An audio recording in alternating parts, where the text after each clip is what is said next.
Hello, my name is Cheryl, and I'm from Second Chance Animal Shelter, and this is Joe, and we want to welcome you to another episode of Pet Talk. Today we thought we'd talk about dogs. We have talked about cats in depth, and today we thought we talked about dogs.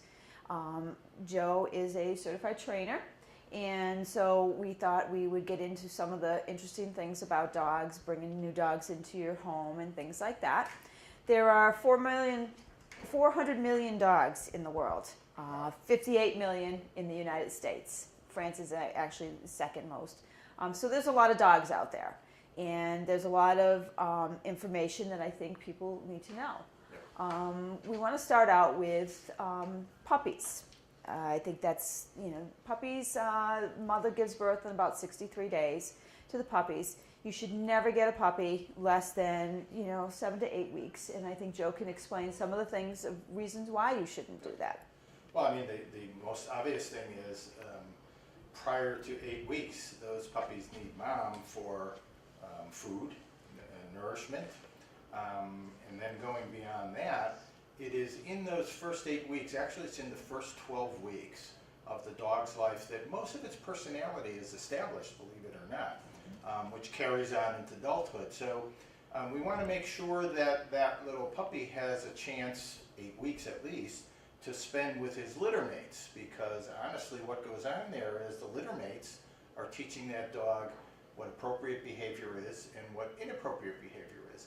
If you watch a litter of puppies playing, it seems kind of chaotic, and I guess for the most part it really is chaotic. But there's lots of learning going on. This is nature at work. The litter is teaching the puppies where the borderline is in terms of play. If you've ever seen dogs play, they don't have hands, so they play with their mouth. Sometimes the mouthing gets a little bit out of control, and the other puppies will teach that pup what the line is. What we experience when we take an adult dog and bring him home many times, some of the many things that we get phone calls on is, my dog is constantly nipping at us during play. Very likely that dog might have been removed from that litter prior to it learning what the appropriate borderline is. So those are two of the major things that we want to see puppies stay for 8 weeks with their litters. Absolutely. And another thing things are changing now with puppies. Some of the breeds, they used to dock their tails and crop their ears. People are getting away from that.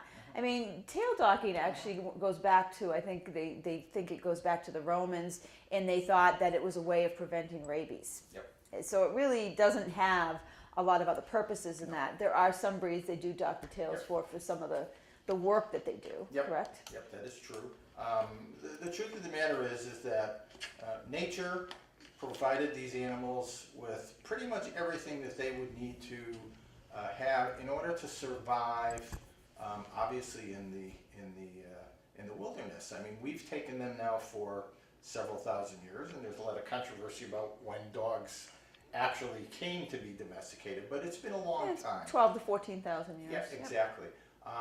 So what we've done as we've brought them into domestication is, for breeding purposes and for aesthetic purposes, we've resorted to these things such as docking of tails and cropping of ears, and the Dobermans during their high period, they wanted the pointy ears, so they used to tape them up so that they would form that way.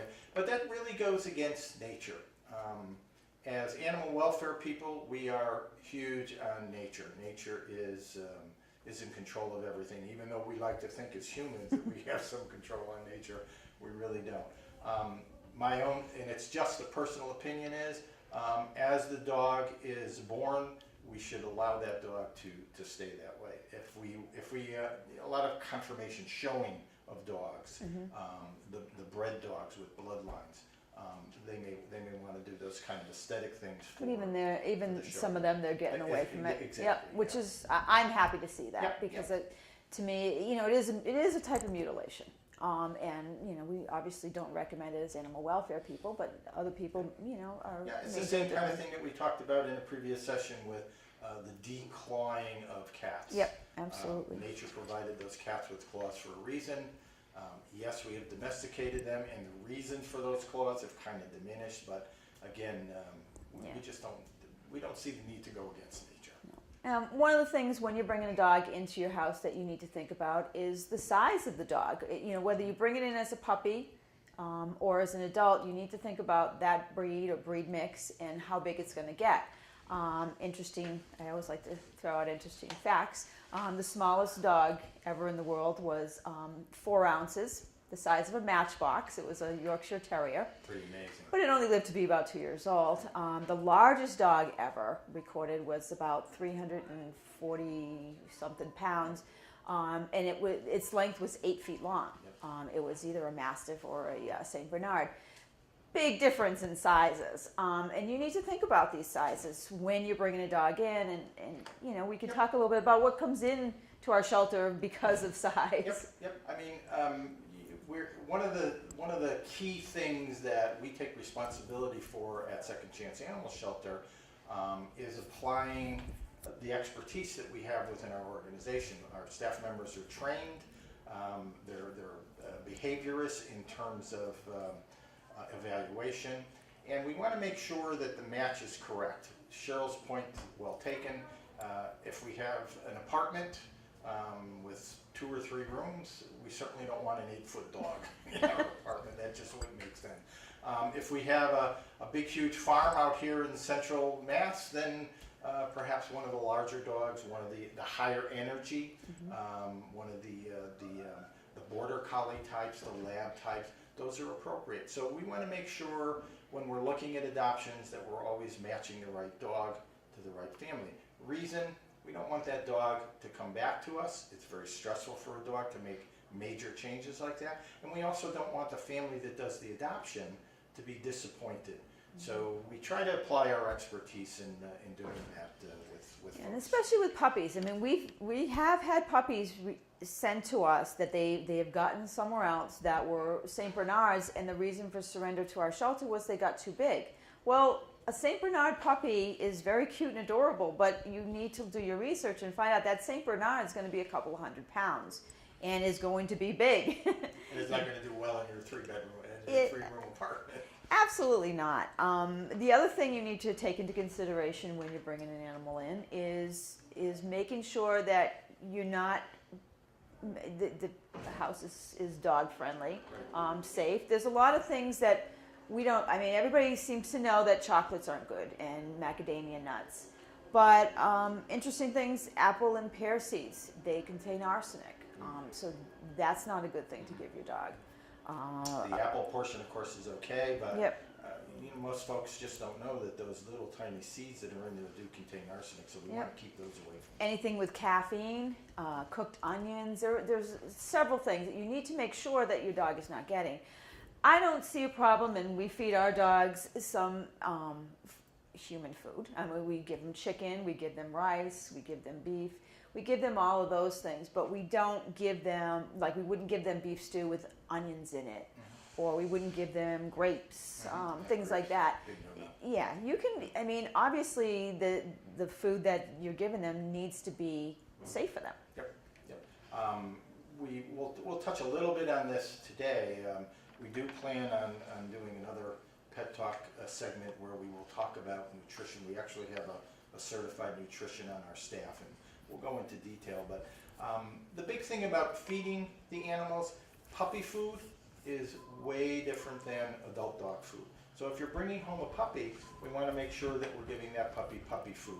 There are lots of nutrients, vitamins, added carbohydrates, some fats that are in puppy food that they definitely need for growth, which our adult dogs definitely do not need because it becomes a weight issue. So rule number 1, make sure that whatever we're buying is age appropriate. Puppy food for puppies, adult food for adult puppies. Also, as Cheryl said, with our own dogs, we do feed them human food, if you will, and there's nothing wrong with dogs having beef or chicken. As long as they're not allergic to it. Yeah, as long as there's no allergy, and in most cases that's true. There's a lot of dogs that do not have it. Peanut allergies, the research that we've done talking with our vets, dogs just don't have that allergy. That's not common Not in as the much. canines. Yeah. Although there are some, and then in which case you need to use like an almond paste or something instead of peanut butter. One of the things about Peanuts they're grown in vines that are on the ground, so they're prone to picking up mold. Those types of nuts that grow on trees, almonds, walnuts, obviously are not picking up the mold. So peanut butter, most dogs, and obviously there's exceptions to the rule, most dogs love peanut butter. We use peanut butter at the shelter with dogs that are hard to take medications. We use them with our dogs at home. It's a great treat. But there are better alternatives to peanut butter simply because of the possibility of some of the contaminants that can be in there. So once they get to adulthood, then nutrition becomes key in that we want to keep our dogs slim and trim, not much different than us as humans. Obviously, if we can keep them at appropriate weights, it increases lifespan. We want to make sure that the type of kibble that we're giving them it has the correct nutrients. That kind of stuff you can find online, easy enough. And again, we'll do a more in-depth session on nutrition. Any kind of green vegetable, the peas, the broccolis, any of those kinds of things are great for dogs. Lots of nutrients, lots of iron, not a whole lot of carbohydrates, so we're not going to put weight on. And one of the things that we tell people is a simple way to keep their weight down, dog's weight down, is to mix in some green beans with their food. It'll give them the bulk without the calories, which is a big plus. Maybe we should talk a little bit about bringing these new dogs, whether they're puppies or adults, into the house, which sometimes can be a trying situation.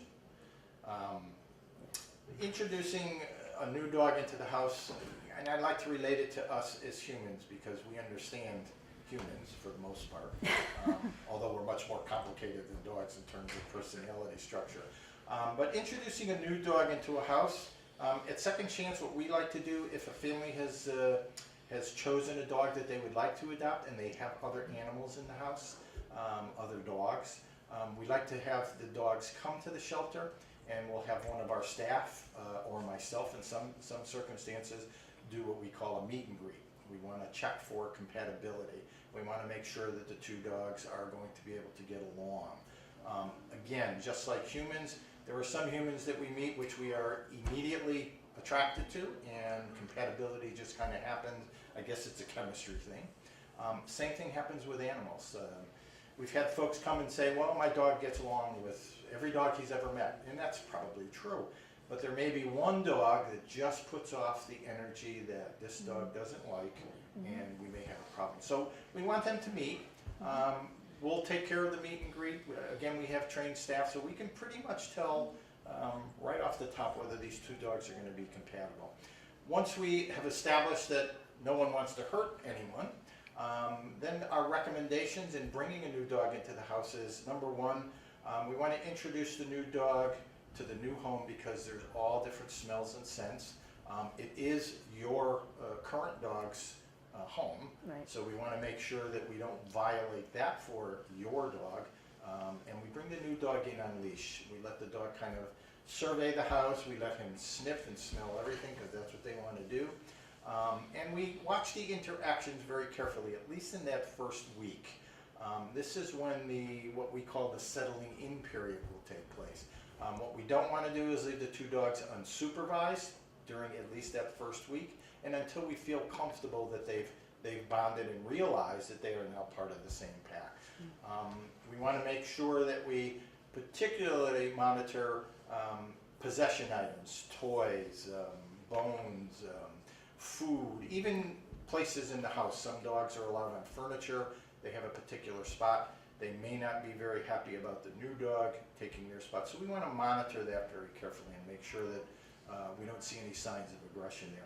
If we do, not a big deal. We need to correct it. We need to make each dog understand that the line is drawn with aggression in the house to each other. If there are minor corrections, we want to allow that to happen because dogs, like humans, will establish who's where in the pecking order. And a slight correction, a little growl, or even a little show of the teeth, is just saying to the other dog, I don't want you to do that, please stop. As long as there's compliance, everything is going to be fine and things will settle in. I think one of the things that we make a mistake as humans is we tend to humanize them and not understand that they are different than us. I mean, they are extremely sensitive to things that we are not. I mean, they can hear in 1/600th of a second, which is 1,000 times faster than a human can hear things. So their sensitivity is much stronger. They see better in low light than we do. In fact, they see better in low light than regular light. They are not colorblind as people think they are, but they do see colors differently. They see them more like a colorblind person would see colors. They could pick up shades of yellow, red, green. They have different receptors in their eyes. They have different number of receptors. They are different than humans. You're absolutely right. Yeah. And the other thing to bear in mind, as Cheryl said, using our human experiences with dogs most times doesn't work because their social environment is much different than our social environment. They actually learn better the human words. They can pick up, I think it's 150, 200 words they can pick up pretty quick, but they learn those commands faster if there's a hand command that goes with it. That's correct. That way, that's their way of associating things. It is been proven through all kinds of testing that dogs are basically watchers of humans. Again, we've domesticated them over X amount of centuries, and they watch us constantly. They know every single move we make. They know what that move is tied to. People will say to me, my dog knows when it's time to go outside. Well, it truly does, and the reason it does is because what we do prior to taking that dog outside has been studied by that dog. So it knows every single, I'm going to get up off the couch, I'm going to put my shoes on, I'm going to head to where the leashes are. The dog's got that all figured out. So the minute you start to move off the couch, he or she is heading to the door because they know they're going outside. Same thing with the energy that the dogs put out. Dogs, as we know, they can sense storms coming more than we can. They can sense the drops in the barometric pressure. They can sense changes in the atmosphere. They're even used to smell. They can smell a human's breath and detect lung cancer. I mean, they've been trained to do that. Exactly. They're trained for search and rescue. They're trained for a number of things because their sensitivity is so much greater than ours. So when we bring them into the home, we have to be aware that, and one of the things that I talk with our doctors who are having small behavioral issues is, the first thing we need to do is understand why the dog is behaving the way it is, and there's a reason. Once we understand why that behavior is happening, then we can go and put together a plan to modify that behavior. Unfortunately, behaviors that are in dogs can never be erased. You know, we talk about aggressive dogs. Aggressive dogs have that behavior built into them. What we can do as trainers is give them an alternate path. For example, the dog that wants to aggress to the door when someone knocks or rings the bell, that's a behavior that dog has.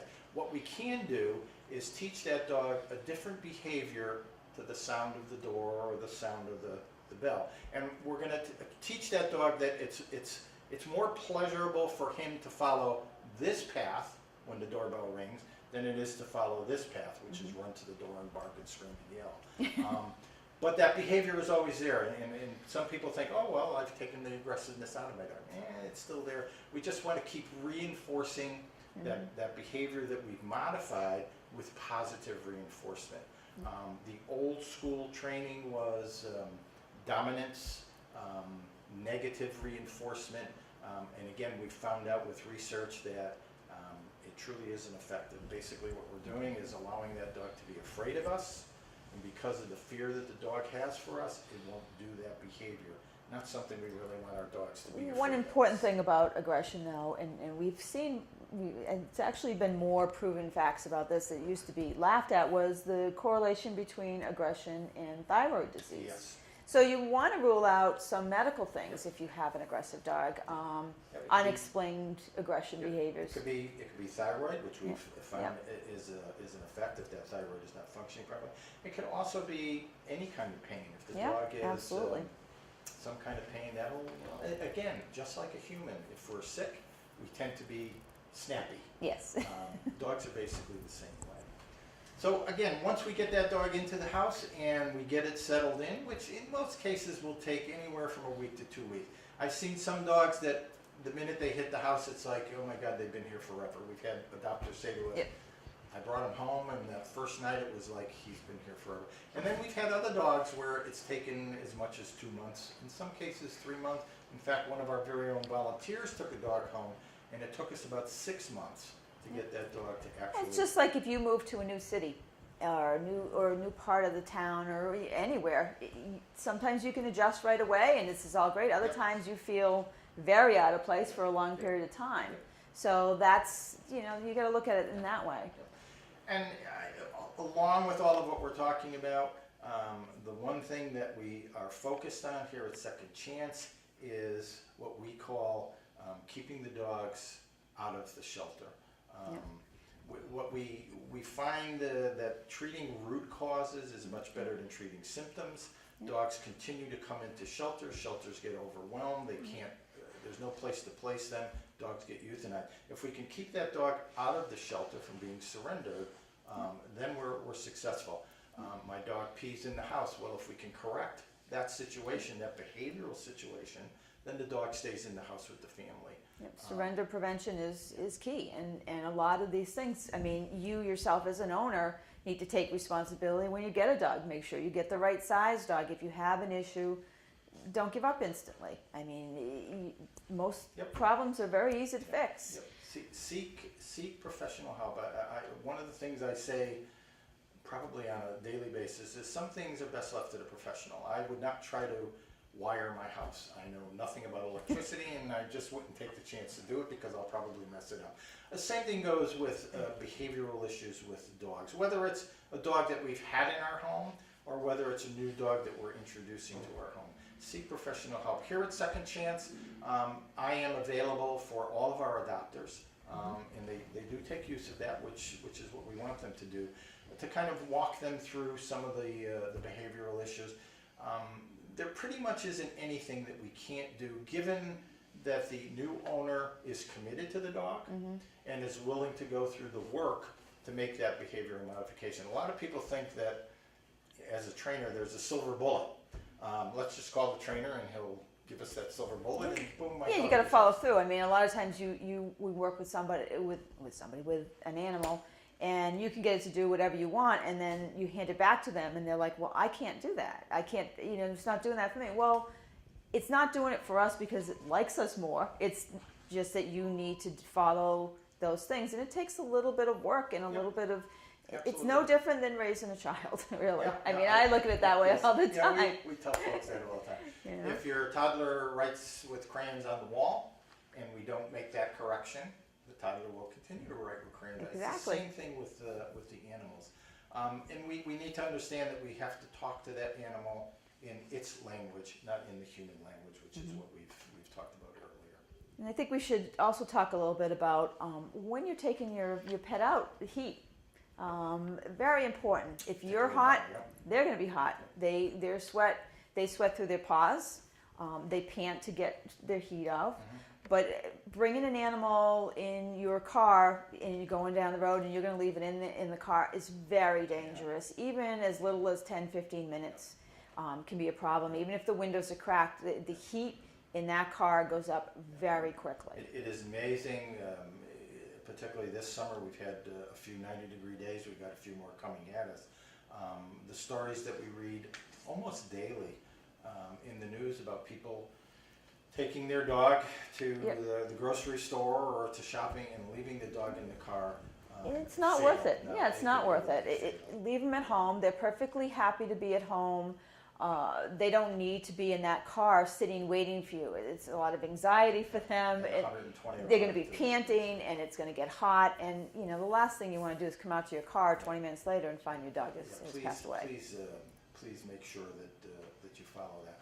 The other thing about the heat in the summer is the pads on the bottom of their paws are very, very sturdy. Yes. The engineering that went into these animals is just phenomenal. They can take pretty much anything.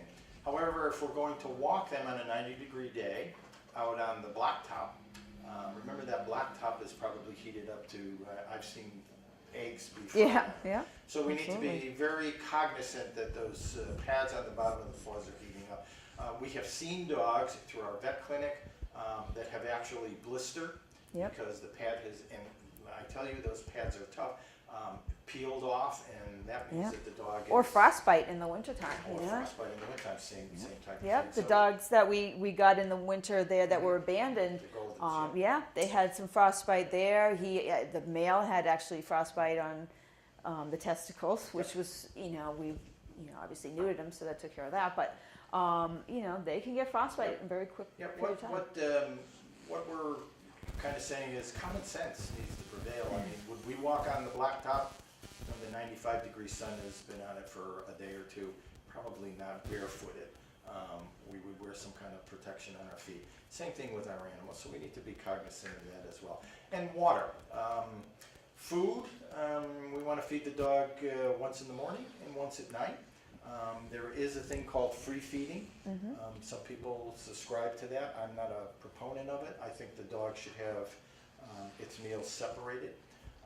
But we want to make It's sure like people. Some people Yeah, can exactly. some people can eat all day long and not put any weight on, and other people have to be more careful. And we see, which is why we want to do a show on nutrition, we see a lot of obese dogs come into our veterinary clinic.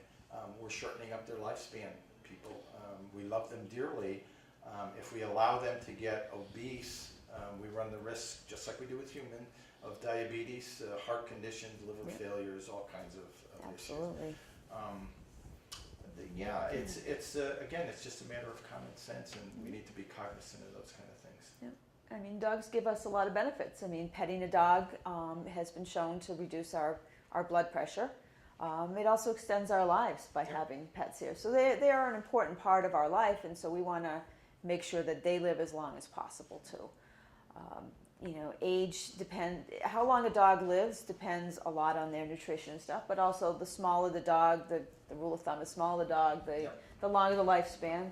There are genetics in play. Yeah, there's also, I actually recently read about the fact that dogs with the sharper, longer noses live longer than flat-faced dogs. Yeah. Which is interesting because a lot of those flat-faced dogs actually spend a lot of their lives pretty much almost suffocating. It's very hard for them to Yeah, breathe. and the unfortunate part of that is we've, as humans, have bred them. With that, yeah. The bulldogs, the pugs, the very short. Yeah. Most of those dogs require surgical intervention Sometimes, in their yeah. early years because they truly can't breathe. And they're more which- susceptible to the heat issues too. Without a doubt. Yeah. And plus they snore.